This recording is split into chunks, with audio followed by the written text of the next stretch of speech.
दोस्तों नमस्कार and welcome to newspaper analysis video. आज के इस वीडियो में हम लोग इंडियन एक्सप्रेस और द हिंदू के इंपॉर्टेंट आर्टिकल्स जो हमारे बीपीएससी पॉइंट ऑफ व्यू से रेलिवेंट है उसको डिस्कस करेंगे। आपको ये जो डिस्कशन होगा ये प्रीलिम्स सेंटर तो होगा ही, हम इसके साथ कोशिश करेंगे कि आपके इसमें जो भी मेंस के टॉपिक कवर हो रहे हैं उनको हम एक व्यू करें।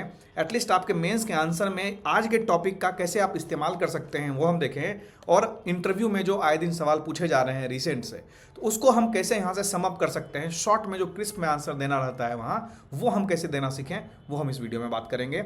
आज के अगर न्यूज़पेपर को देखो तो इवन द हिंदू और एक्सप्रेस दोनों में अच्छे आर्टिकल्स हैं, मल्टीपल डायमेंशन से हैं, और हमें ज़रूरत है उन डायमेंशंस को एक एक आर्टिकल्स को पकड़ने की।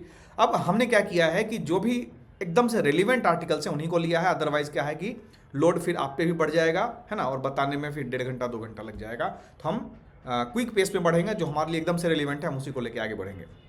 पहला जो आर्टिकल है वो है centre mandates label for photo realistic AI content, है ना। तो अब क्या हो रहा है, आप ऑब्जर्व करो, जहां भी आप देखो एआई जनरेटेड कंटेंट की भरमार हो रही है।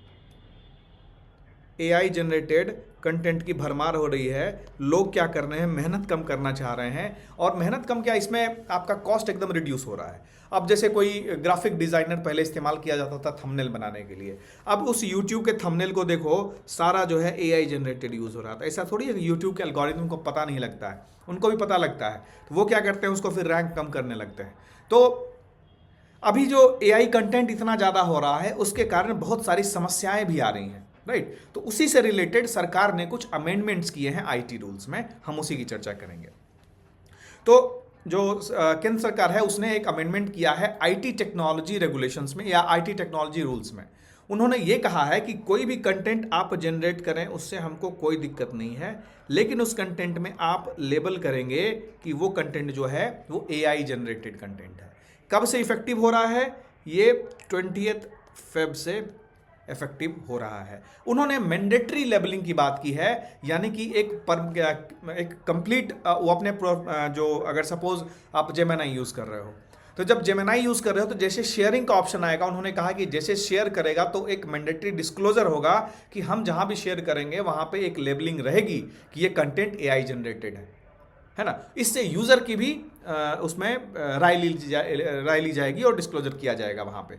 इसके साथ उन्होंने कुछ टाइमलाइंस पे भी बात की है कि जैसे कोर्ट ऑर्डर आता है तो जो इंटरमीडियरीज हैं जैसे मेटा है या एक्स है, ये सब कोई भी कंटेंट को टेक डाउन करने में समय लगाते हैं, या यूट्यूब है उसको कंटेंट को डाउन करने में समय लगाते हैं। तो उन्होंने ये कहा कि पहले जो आप 24 से 36 घंटा लेते थे, अब मात्र 3 घंटे में जो भी हम आपको कोर्ट नोटिस देंगे कि फलाने पोस्ट को आप हाइड करिए तो आपको हाइड करना पड़ेगा। तो यहाँ पे ये एक टर्म यूज़ करते हैं सिंथेटिक कंटेंट। तो ये सिंथेटिक कंटेंट क्या है, देखो यही सब है। तो यहाँ पे ये सिंथेटिक कंटेंट की बात करते हैं। तो सिंथेटिक कंटेंट का आप अगर डेफिनेशन समझें, ये आप हो सकता है आपको GS2 सेक्शन 3 में ऐसा पूछा जाए, सिंथेटिक कंटेंट लिख दिया जाए, इस पे आप आर्टिकल लिखें। तो सिंथेटिक कंटेंट के पॉजिटिव भी हो सकता है, ये डीप फेक जो चल रहा है वो भी सिंथेटिक कंटेंट का पार्ट है। तो इस तरह से हम इसके बारे में लिखा जा सकता है कि आईटी किस तरह से इवॉल्व हो रहा है आज के टाइम पे। अब जो ये सिंथेटिक कंटेंट है ये कुछ भी हो सकता है, ये ऑडियो हो सकता है, वीडियो हो सकता है, ऑडियो विजुअल इंफॉर्मेशन है, किसी तरह से सामाजिक दुर्भावना को फैलाने के लिए आर्टिफिशियली क्रिएटेड कंटेंट, आर्टिफिशियली और या फिर आर्टिफिशियली या एल्गोरिदमिकली क्रिएटेड कंटेंट जो कि कंप्यूटर के माध्यम से जनरेट किया हुआ है, जिससे वो लगे कि वो रियल है और ऑथेंटिक है ना। तो उसमें कौन कौन से चीज़ें आ जाते हैं सिंथेटिक कंटेंट में, आपका आ जाएगा डीप फेक। डीप फेक की बात अक्सर होती रहती है, ये डीप फेक सिंथेटिक कंटेंट में आएगा। जो भी एआई जनरेटेड रियलिस्टिक इमेजेस हैं या वीडियोस हैं, अभी आप देख रहे होगे एप्स्टीन फाइल जब से रिलीज़ हुई है तब से बहुत सारे नेताओं की जो इमेजेस है ना वो बाहर लाई जा रही हैं, और कहा जा रहा है ये उनकी एक्चुअल फ़ोटो है। तो इस माध्यम से ये कहना चाह रहे हैं, सरकार ये कहना चाह रही है कि अगर कुछ भी आप एआई से जनरेट करते हो तो आप उसको डिक्लेयर करो कि एआई से जनरेट करते हो, ताकि उसका मिसयूज़ ना हो पाए। सामाजिक व्यवस्था जो गड़बड़ा जाती है, कभी कभी कितना राइट भी हो गया है फेक फोटो से। तो वो सब नहीं होना है, उसके लिए ऐसा किया गया है। अब सरकार तो ऐसा बोलती है करने, लेकिन अगर जो मीडियरीज हैं, जो बीच में इंटरमीडियरीज हैं, अगर वो कंप्लाई नहीं करते हैं तो क्या होगा, एक सेफ हार्बर प्रोटेक्शन उनको मिलता है। इसमें क्या होता है कि जैसे एक्स जो है उसके सपोज हम मालिक हैं, अब कोई भी कंटेंट आप उसमें अपलोड किए, पोस्ट किए, तो कंटेंट तो एक्स का नहीं है, कंटेंट तो मेरा नहीं है, कंटेंट तो यूज़र का है, लेकिन हम क्या कर रहे हैं, यूज़र को होस्ट दे रहे हैं, कि मीडियम दे रहे हैं, तो हम एक इंटरमीडियरीज कहलाएंगे। तो यूज़र जनरेटेड कंटेंट के लिए जिम्मेदारी इंटरमीडियरीज पे फिक्स नहीं होगी, ठीक है। लेकिन अगर आप इन गाइडलाइंस को फॉलो नहीं करेंगे कि जो यूजर जनरेटेड कंटेंट है, हमको पता लग गया है कि नकली है, हम उसको हटाने का बात भी कर रहे हैं लेकिन आप हटा नहीं रहे हैं, तो आप अगर ड्यू डिलिजेंस नहीं करते हैं हमारे कहने के बाद भी, अगर आप हमारे द्वारा फ्रेम किए गए किसी भी आईटी रूल्स का पालन नहीं करते हैं, तब आप भुक्तभोगी हैं, सेफ हार्बर प्रोटेक्शन हटेगा आपके नाम से, है ना। तो प्लेटफॉर्म जो है एक पब्लिशर की तरह ट्रीट किया जाएगा अगर आप सेफ हार्बर आपका हटता है तो इसमें यही सेंट्रल गवर्नमेंट ने ये किया है कि जो फोटो रियलिस्टिक एआई कंटेंट को आपको मैंडेटरी उस पर डालना पड़ेगा। अगर आप नहीं डालते हैं तो सेफ हार्बर जो क्लॉज है, जो सेफ हार्बर प्रोटेक्शन है आपका, वो चला जाएगा, आप लीगली लायबल हो जाएंगे किसी भी कंटेंट को, वहाँ जो आपके यहाँ होस्टेड है उसके लिए आप पे केस चलाया जा सकता है फिर, है ना। तो ये जो चीज़ें हैं, अब सिंथेटिक कंटेंट को एक इंफॉर्मेशन की तरह ट्रीट किया जाएगा आईटी रूल्स में। अब प्लेटफॉर्म्स को प्रोएक्टिवली काम करना पड़ेगा, जो भी सिंथेटिक कंटेंट लॉफुल नहीं है उनको रिमूव करना पड़ेगा, और एक टाइमलाइन भी दिया गया है कि आप 24 से 36 घंटे पे ना करके आप मात्र 3 घंटे में उसको हटाएंगे, है ना। तो ये क्या रिफ्लेक्ट करता है, ये रिफ्लेक्ट करता है कि सरकार को सीरियसनेस दिख रहा है इसमें कि आए दिन जो चीज़ें घट रही हैं कहीं ना कहीं वो सही नहीं है ना। तो डीप एआई फेक्स का जो चलन बढ़ रहा है, या एआई डीप फेक्स का चलन बढ़ रहा है, इलेक्शन के टाइम पे देखोगे तो मिस इन्फॉर्मेशन काफ़ी फैलाया जाता है। एसआईआर से रिलेटेड कितनी ही मिस इन्फॉर्मेशन है, एप्स्टीन फाइल वाला कितना ही इमेज है, फिर फाइनेंशियल फ्रॉड वाला भी सिचुएशन होता है। तो इन सब चीज़ों से, इस रेगुलेशन से बचा जा सकता है ना। तो अब जो है मॉडरेशन, रिएक्टिव मॉडरेशन से प्रोएक्टिव कंप्लायंस की तरफ हम लोग बढ़ रहे हैं, है ना। तो ये बताता है, ये जो रूल चेंज हुआ है ये बताता है कि हम रिएक्टिव मॉडरेशन, यानी कि जब चीज़ें हो गई उसके बाद हम उस पर एक्ट कर रहे हैं, उससे ना होके हम प्रोएक्टिवली आगे बढ़ रहे हैं, ठीक है। आपके प्रीलिम पॉइंट ऑफ व्यू से क्या क्या इंपॉर्टेंस में हो सकता है, तो सबसे पहला तो आईटी एक्ट का कौन से प्रोविजन के अंदर ये आता है, जो सेफ हार्बर है वो section 79 of IT act 2000, section 79 of IT act 2000। सारे एक्ट रेगुलेशन से सेक्शंस याद नहीं करने हैं, जो इंपॉर्टेंट है उसको रटना ही है। आईटी एक्ट फ्रेम कैसे किया गया है, आईटी एक्ट 2000 के अंदर फ्रेम किया गया है। इसके सेक्शन 79 में क्या है, सेफ हार्बर प्रोविजन है। अगर कोई कंपनी इन गाइडलाइंस को फॉलो नहीं करती है तो उनका सेफ हार्बर प्रोटेक्शन खत्म हो जाएगा, ठीक है। अब चलते हैं आगे। M.K. नारायणन जी का आर्टिकल है, ये इंटेलिजेंस ब्यूरो के फॉर्मर डायरेक्टर रह चुके हैं, फॉर्मर नेशनल सिक्योरिटी एडवाइजर रह चुके हैं, और गवर्नमेंट वेस्ट बंगाल के गवर्नर भी रह चुके हैं। ये एआई को लेके बात करते हैं और काफ़ी रेलिवेंट चीज़ों की चर्चा करते हैं, काफ़ी इंपॉर्टेंट चीज़ों की चर्चा करते हैं। M.K. नारायणन जी जो आर्टिकल लिखते हैं वो कहते हैं कि एआई एक सिर्फ टेक्नोलॉजिकल शिफ्ट की तरह हम ना समझें, है ना। ये हमारे हर एक चीज़ को फिर से ओरिएंट कर रहा है, डिसओरिएंट कर रहा है ना। AI is just not an, ये ट्रांसफॉर्मेशन सिर्फ टेक्निकल ट्रांसफॉर्मेशन नहीं है, ये ट्रांसफॉर्मेशन कंप्लीट जो हमारा ग्लोबल ऑर्डर है उसका ट्रांसफॉर्मेशन है ना। इस AI से आप देखोगे तो स्टेट क्राफ्ट में ट्रांसफॉर्मेशन हो रहा है, जो लड़ाई हो रही है ना, जो वॉरफेयर हो रहा है उसमें ट्रांसफॉर्मेशन हो रहा है।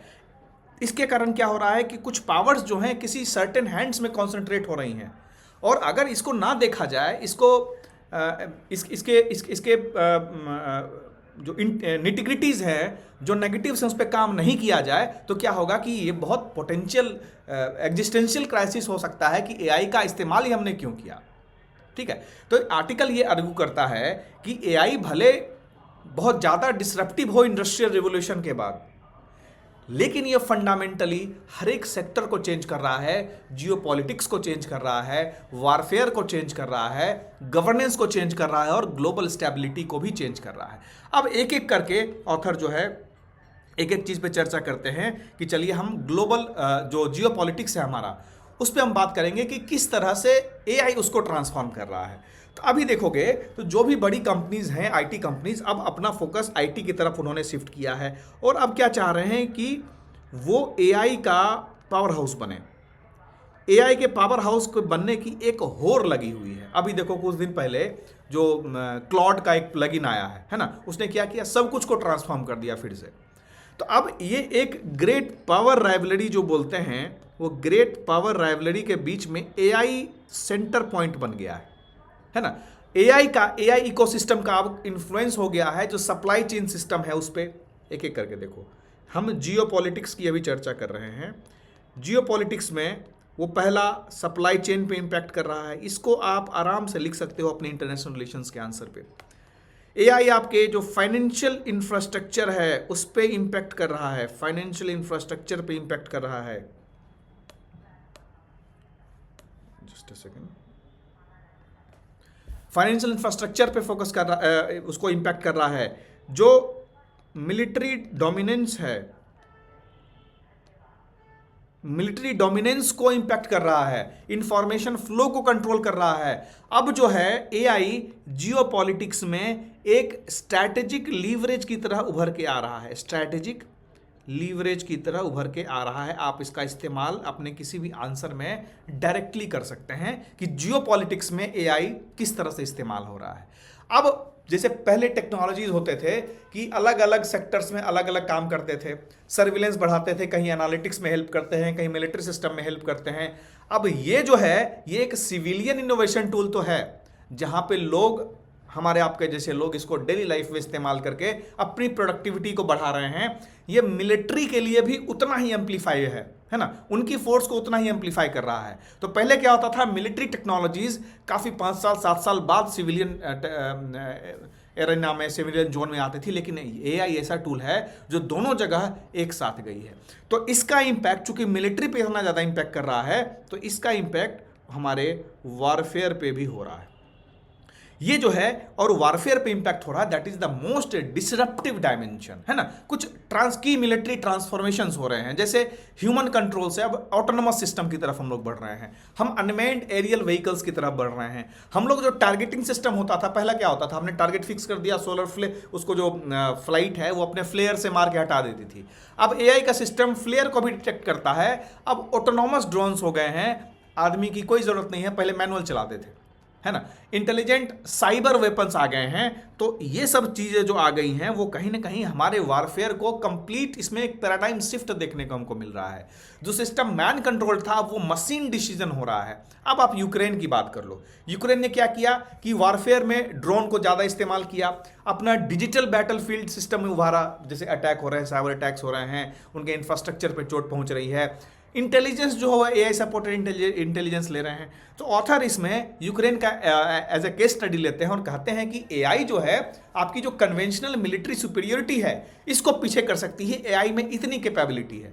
तो जो स्मॉलर पावर्स हैं, यूक्रेन जैसी ताकत रसिया को इसीलिए चैलेंज कर पा रही हैं क्योंकि वो एआई टाइप की चीज़ों का इस्तेमाल कर रही हैं और उससे क्या हो रहा है कि आप इम्पैक्ट डाल रहे हैं बड़ी बड़ी फोर्सेस पे, है ना। अब इसके लेकिन कुछ रिस्क भी हैं। अब ऑटोनोमस ड्रोन स्वार्म्स जो हैं वो कहीं ना कहीं, अब क्या पता कोड कैसे रन हो रहा है, किस डायरेक्शन में कोड चला जाए। जो बैटलफील्ड के डिसीजंस होते हैं वो ज़रूरी नहीं है कि आपका एक जो फ्लो चार्ट बना हुआ है, आपकी जो आपको जो इंटेलिजेंट बनाया गया है कोड के थ्रू, उसी के थ्रू काम करे। वहाँ कुछ ह्यूमन ब्रेन भी इस्तेमाल होता है ना। तो वो चीज़ अगर एआई कंप्लीट करेगा तो वो भी हमारे लिए रिस्क है। ह्यूमन ओवरसाइट हमेशा रहना चाहिए, है ना। ह्यूमन ओवरसाइट हमेशा रहना चाहिए और एआई उसको सरपास कर रहा है। इससे क्या होगा कि ह्यूमन का जो स्ट्रैटेजिक जजमेंट होता है उसको एआई ओवरपास करेगा, मतलब उसको पीछे करेगा। इससे हम लोग को नुकसान होने वाला है लॉन्ग टर्म में, है ना। तो हम लोग एक ऐसी जगह में जा रहे हैं जहां ह्यूमन कंट्रोल से बाहर चीज़ें चली जाए। अब आते हैं हम लोग वॉरफेयर के बियॉन्ड, वॉरफेयर के बाद जो हमारा रेगुलर सिस्टम है, जैसे हमारा जुडिशरी का सिस्टम है, जैसे हमारा गवर्नेंस का सिस्टम है, उसमें हम देखते हैं एआई कैसे इंपैक्ट कर रहा है। इस आर्टिकल का आप भरपूर उपयोग कर सकते हो अपने GS2 सेक्शन 3 में। एआई रिलेटेड कोई भी सवाल आए, यहाँ से आप डायरेक्ट एग्जाम्पल उसमें चेप सकते हो। तो एआई जो वॉरफेयर है, एआई वॉरफेयर में इस्तेमाल हुआ, उसके बाद गवर्नेंस में भी वैसा ही इस्तेमाल होगा। जो क्या होता है अपना जुडिशरी में भी कुछ वैसे ही इस्तेमाल होगा, है ना। जो लीगल साइटेशंस हैं, हम जुडिशरी में जब देखोगे कि जजमेंट की कॉपी आती है तो उसमें साइटेशंस होते हैं, वो साइटेशंस ये अपने से क्रिएट कर देगा, पता ही नहीं चलेगा, फिर से तो उसको क्रॉस चेक करना ही पड़ेगा। कोर्ट रूम्स, है ना, मतलब एआई पे कंप्लीट उपयोग कर देंगे तो जो एरर के चांसेस हैं वो बढ़ सकते हैं, क्योंकि इसके पास कैपेबिलिटी है कि खुद से भी जनरेट कर सकता है चीज़, राइट। तो एआई पे डिसीजन मेकिंग अगर करते हैं तो इंस्टीट्यूशन की जो एक महत्ता है, इंस्टीट्यूशन का जो एक वैल्यू है, वो वैल्यू इरोड हो जाएगा। तो एआई एक मात्र एक टूल की तरह इसको ना लें, ये आने वाले टाइम पे आपके इंस्टीट्यूशंस को भी चैलेंज करने की ताकत रखता है ये। इसीलिए राइटर को ये चीज़ समझ में आ रहा है ना, कि एआई किस तरह से आने वाले टाइम पे चीज़ों को अपने कंट्रोल में ले सकता है। एआई को हम प्रिडिक्टिव एनालिसिस के लिए यूज़ कर रहे हैं, एआई को हम लोग strategic modelling, predictive analysis, AI को हम लोग स्ट्रैटेजिक मॉनिटरिंग में यूज़ कर रहे हैं, स्ट्रैटेजिक मॉनिटरिंग में भी कह सकते हैं। और इस मॉनिटरिंग के बाद जो अगर क्राइसिस कुछ होता है तो उस क्राइसिस मैनेजमेंट में हम एआई को इस्तेमाल कर रहे हैं। हम इंफॉर्मेशन वॉरफेयर की दिशा में जा रहे हैं, तो इसका उपयोग हम इंटेलिजेंस में भी उसी रफ्तार से कर रहे हैं। तो एआई से क्या हो रहा है कि डेटा का कंसंट्रेशन हो रहा है, एआई डेटा जनरेट कर रही है, ह्यूज डेटा जनरेट कर रही है, और वो डेटा कहाँ जा रहा है, किसी सॉवरेन नेशन को जाए तो अलग चीज़ है, वो किसी कॉरपोरेट जो एंटिटीज़ हैं उनके हाथों में जा रहा है, तो उनकी मोनोपोली होगी आने वाले टाइम पे, है ना। तो नेशंस के बीच में एक एसिमेट्री बनेगी और एग्जिस्टिंग ग्लोबल ऑर्डर जो है वो कहीं ना कहीं कोलैप्स होने की दिशा में चला जाएगा। ये जो ट्रेडिशनल इंस्टीट्यूशंस हैं हमारे, जिनकी क्रेडिबिलिटी हाई है, जिन पे आज वर्ल्ड ऑर्डर टिका हुआ है, एआई धीरे धीरे उसका डिक्लाइन शुरू कर चुकी है। हम आर्म जो कंट्रोल फ्रेमवर्क है हमारे, वो सब क्या था कि कन्वेंशनल वेपन्स जो भी थे हमारे, न्यूक्लियर वेपन्स, बायोलॉजिकल वेपन्स, अब एआई रिलेटेड जो वेपन्स आए उसके लिए हमारे पास फ्रेमवर्क नहीं है। हम उनको जो आर्म्स कंट्रोल फ्रेमवर्क है उनको और ज़्यादा रिवाइज करने की ज़रूरत है। हमारा इंटरनेशनल नॉर्म्स जो है एआई से रिलेटेड वो भी अनप्रिपेयर्ड है अभी, उसको भी और ज़्यादा एडवांस करने की ज़रूरत है। एआई जो है इस तरह से ग्लोबल ऑर्डर में जो बैलेंस ऑफ पावर है उसको डिस्टेबलाइज कर सकती है, नए सिक्योरिटी डॉक्ट्राइन क्रिएट कर सकती है, और जो ओवरऑल ग्लोबल गवर्नेंस मैकेनिज्म है उसको बहुत एकदम छेड़ देगी उसको, है ना। तो उसको कंट्रोल करना फिर मुश्किल हो जाएगा। तो राइटर यही कहना चाह रहे हैं इसमें कि एआई जो है कंप्लीटली ट्रांसफॉर्म कर रहा है आपको, वो जो ग्लोबल पावर है उसको ट्रांसफॉर्म कर रहा है, वॉरफेयर को, गवर्नेंस को। अब इशू ये है कि ह्यूमैनिटी क्या उस चेक एंड बैलेंस को मेंटेन कर पाएगी कि एआई को अपने जगह पे रहने दो, है ना, एआई को अपने जगह पे रहने दो, हमें हमारा काम करने दो, और कहीं पे एक थिन लाइन बनाओ। तो इशू ये नहीं है कि एआई से आप भर भर के इनोवेशन ले पाए, इशू ये है कि ये इनोवेशन आपकी जो व्यवस्था है उसको ना चरमरा दे, ठीक है। तो आर्टिकल कुछ इसके लिए रिकमेंडेशंस देते हैं, है ना, एक रिकमेंडेशंस कुछ देते हैं। ये कहते हैं कि अब कुछ चेक एंड बैलेंसेस की ज़रूरत है, कुछ एथिकल फ्रेमवर्क की ज़रूरत है ना, कुछ एथिकल फ्रेमवर्क्स की ज़रूरत है। आपको ग्लोबल कॉपरेशन करना पड़ेगा, किस दिशा में, एआई के रेगुलेशन की दिशा में, इसके रेगुलेटरी आर्किटेक्चर को मजबूत करना पड़ेगा।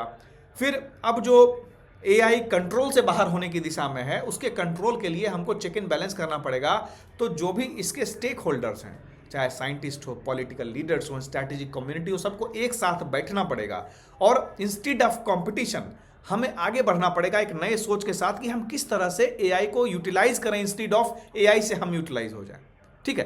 तो ये एक बहुत अच्छा आर्टिकल है और ब्रॉड लुकिंग और फॉरवर्ड लुकिंग आर्टिकल है। इससे एक मेंस क्वेश्चन बनता है कि AI can be both force multiplier as well as force stabiliser. Discuss. एक बहुत ही प्रोबेबल क्वेश्चन है कि एआई फोर्स मल्टीप्लायर भी हो सकता है, फोर्स डिस्टेबलाइजर भी हो सकता है। कैसे, उसको डिस्कस करें। ठीक है, अब हम चलते हैं अगले आर्टिकल की तरफ। हमारा अगला आर्टिकल जो है वो यूजीसी से रिलेटेड है। हमने कई बार इसको डिस्कस किया है, तो ये आर्टिकल आपके बस रेफरेंस के लिए है, आप इसको पढ़ लेंगे।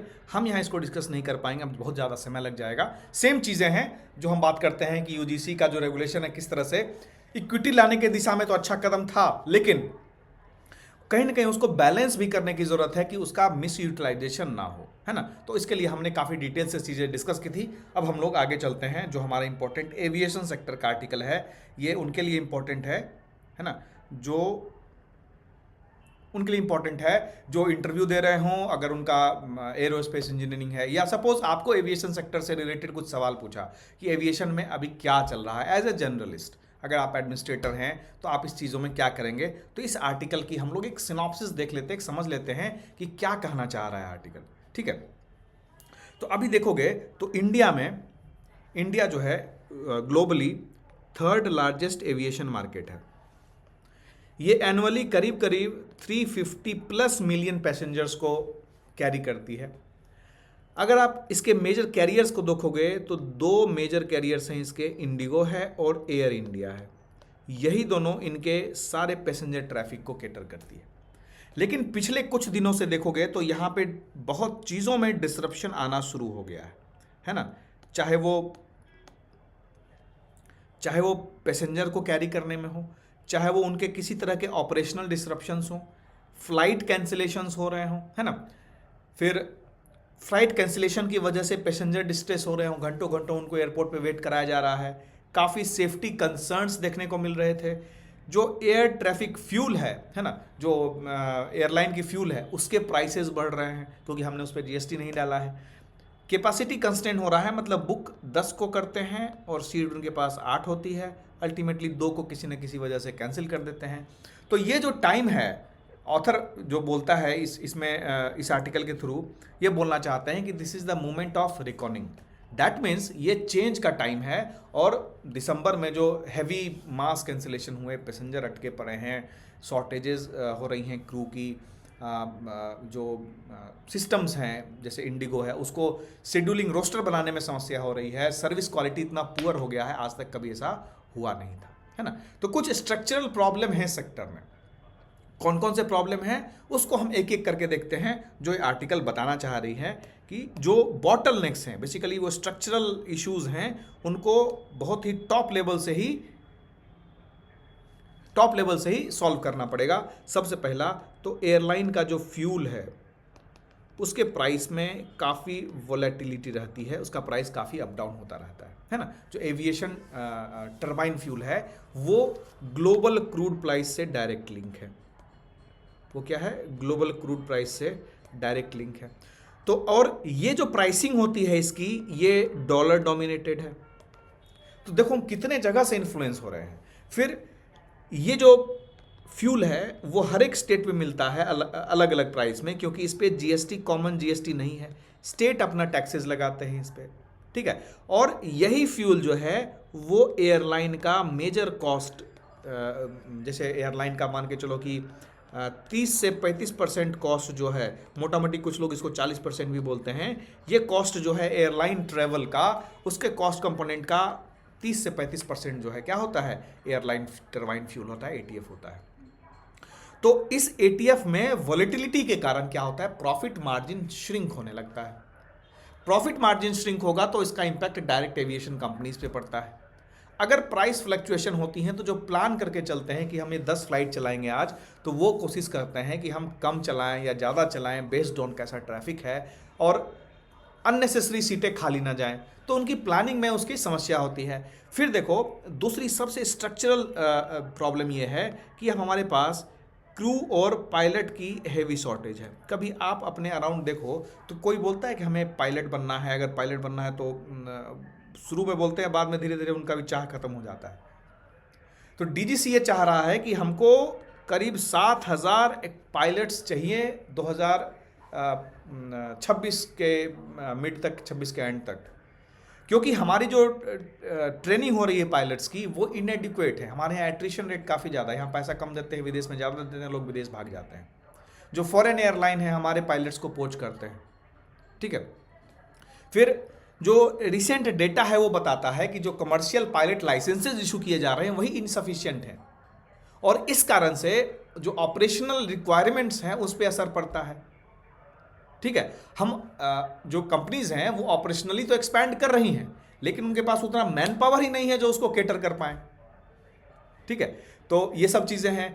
और सबसे बड़ी चीज़ कि हमने मार्केट में एक डुओपोली जैसी सिचुएशन खड़ी कर दी है। जो भी दूसरे प्लेयर्स थे उनको ख़त्म हो, वो बिल्कुल धराशायी हो गए टाइम के साथ। इंडिगो का शेयर देखो तो करीब करीब 60 से 65% शेयर है इंडिगो का, राइट। एयर इंडिया ग्रुप का देखो तो उनका शेयर जो है करीब 25 से 27% है, और बाकी के मार्जिनल है। तो इसका इम्पैक्ट पड़ता है ना। क्या इम्पैक्ट पड़ता है इसका? तो अगर कॉन्सेंट्रेशन उनका ज़्यादा है, इंडिगो का ज़्यादा है, तो उसमें क्या होगा, चीज़ें कॉमन होंगी, तो वहाँ पे एक सिस्टमिक फेलियर होने का रिस्क रहता है। अगर एक मेजर कैरियर रिस्क डिसरप्शन होता है तो कंप्लीट सिस्टम उससे इम्पैक्ट होता है। हमेशा बात होती है डाइवर्सिफिकेशन की। डाइवर्सिफिकेशन का रीज़न और डाइवर्सिफिकेशन करने का मेन कारण ही यही है कि हम 2-4 ऐसे प्लेयर्स ले आएँ या हमारे सप्लायर्स आ जाएं जो हमारे सिस्टमिक फेल्योर को होने से रोके। फिर कुछ रूट्स ऐसे हैं जहां पे कंप्लीट मोनोपोली होती है, क्योंकि वहां पे ज़्यादा कंपटीशन नहीं है, ये दोनों प्लेयर्स भी नहीं चलना चाहते हैं, तो उन रूट्स में काफ़ी मोनोपोली हो जाती है। उसके बाद हमारा स्ट्रेस है इंफ्रास्ट्रक्चर से रिलेटेड। बिहार में ही देखो ना कितने एयरपोर्ट्स हैं। इंडिया में टोटल मात्र अभी अराउंड 380-390 के करीब एयरपोर्ट हैं। उड़ान का एक्सपेंशन काफ़ी हुआ, उड़ान एक स्कीम आई थी, उसका एक्सपेंशन काफ़ी हुआ, लेकिन उसको प्रैक्टिकल प्रैग्मेटिज्म नहीं आ पाया उसको इम्प्लीमेंट करने में। और टीयर 2 टीयर 3 में अभी भी कनेक्टिविटी के लिए जोर लगाया जा रहा है, लेकिन रह जा रहा है। तो इस कारण से जो मेट्रोज हैं वहाँ पे कंजेशन हमेशा रहता है। अब एयर ट्रैफिक मैनेजमेंट की भी लिमिटेशंस हैं, स्लॉट कंस्ट्रेंट्स हैं उनकी। फिर इनको हैंडल करने के लिए जो ग्राउंड हैंडलिंग कैपेबिलिटीज़ होती हैं वो भी इनएफिशिएंट हो जाती हैं। फिर देखोगे तो काफ़ी दिन पहले से किंगफिशर कोलैप्स हुआ, फिर जेट एयरवेज बैंकरप्ट हो गया, फिर फर्स्ट गो एयर जो था वो क्राइसिस में चला गया। तो एक पैटर्न आ रहा है क्या कि इनकी मार्जिन्स काफ़ी कम होती हैं, काफ़ी थिन मार्जिन्स पे काम करती हैं, इनके कॉस्ट काफ़ी ज़्यादा होते हैं और वो फिक्स्ड कॉस्ट भी हैवी होता है। और कुछ भी शॉक हुआ ना तो क्रूड ऑयल बढ़ जाएगा, डॉलर का रेट बढ़ जाएगा, तो इनको पेमेंट ज़्यादा करना पड़ेगा, तो वल्नरेबल है वो शॉक से। तो इस कारण से फ्रेजाइल हैं काफ़ी ज़्यादा, ठीक है। तो और ग्लोबल कॉन्टेक्स्ट में देखें तो कोविड के बाद जो ग्लोबल एविएशन सेक्टर है वो तो रिकवर हो रहा है। और सबसे बड़ी बात कि इन सब कंपनीज को जो सप्लाई करती हैं कंपनीज जैसे बोइंग है, एयरबस है, उनके तरफ से भी काफ़ी डिले रहता है। अब डिले चाहे उनकी मैन्युफैक्चरिंग में हो, दूसरी चीज़ ये होती है कि उनके पार्ट्स के आने में डिले हुआ, सप्लाई चेन का इशू है, ठीक है। तो ये सब समस्याओं के कारण जो इंफ्रास्ट्रक्चर अवेलेबल है वो नहीं हो पाता है। मेंटेनेंस के लिए जो पार्ट्स अवेलेबल हैं उसकी शॉर्टेज रहती है, तो मेंटेनेंस ठीक से नहीं हो पाता है ना। तो ये सब तो कहीं ना कहीं काफ़ी हैम्पर कर ही रहा है। सबसे इंपॉर्टेंट इसके लिए जो DGCA है, ये संस्था जो रेगुलेट करती है एविएशन सेक्टर को, उसकी जो सेफ्टी ओवरसाइट है उसमें भी काफ़ी लैक है। उसकी जो लाइसेंसिंग है उसमें भी काफ़ी इश्यूज देखने को मिले हैं। सेफ्टी स्टैंडर्ड पे हमेशा कुछ ना कुछ सवाल उठते रहते हैं, सही जगह पे आप टारगेट नहीं करते हैं। आप एयर इंडिया का जो स्विच वाला इशू था, कह दिया गया कि हो सकता है पायलट के डिसीजन में एरर हुआ, लेकिन फिर से अभी रिसेंटली हो गया, है ना।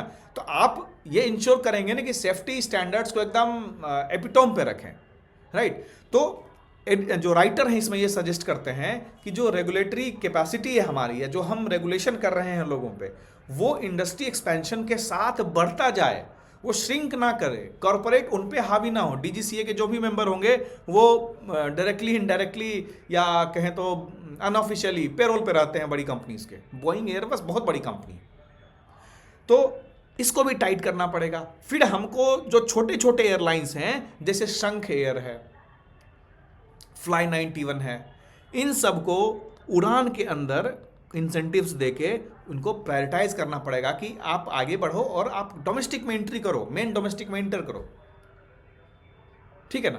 तो ये सब मेन इस एडिटोरियल का आर्गुमेंट था कि जो एविएशन क्राइसिस हो रहा है ये सब अचानक से नहीं हुआ है, ये धीरे धीरे करके हुआ है। जो हमारे स्ट्रक्चरल प्रॉब्लम्स हैं, जो हमारा कंसंट्रेशन डुओपोलिस्टिक है, जो हमारे ह्यूमन रिसोर्स की शॉर्टेज है, इंफ्रास्ट्रक्चर का स्ट्रेन है, रेगुलेटरी का जो बैगेज है, उसके कारण काफ़ी ज़्यादा प्रॉब्लम्स हो रही है और एक सिस्टमेटिक रिफॉर्म की ज़रूरत है। सिर्फ क्राइसिस मैनेजमेंट से काम नहीं चलेगा।